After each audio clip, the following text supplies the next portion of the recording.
Hey guys, in this guide, I will show you how to download and install Google Chrome on your Mac. Let's get started. Google Chrome is an excellent browser that allows you to sync your data across multiple devices. Here's how to install it. Start by opening a browser already installed on your Mac. By default, this will be Safari. Open Safari by clicking on its icon. In Safari, go to the address bar or a search engine and type Google Chrome. Look for the official Google website in the results.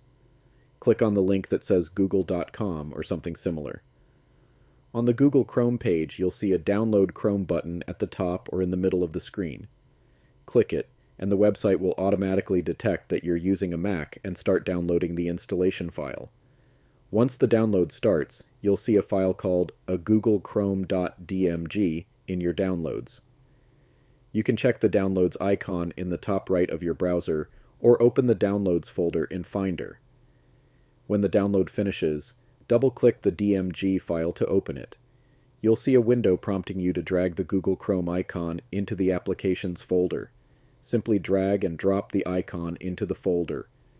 The system will copy Chrome into your Applications folder. Once the process is complete, you can close the installer window. Next, move the installer file to the trash. To open Chrome, click the magnifying glass icon in the top right corner of your Mac, Spotlight Search, and type Chrome. Alternatively, open Launchpad and locate Chrome. Click the Chrome icon to launch it. The first time you open Chrome, you'll see a pop-up asking for confirmation. Click Open. From here, you can sign in to your Google account to sync bookmarks and settings. If you don't want to sign in, just click No Thanks. And that's it. Google Chrome is now installed and ready to use.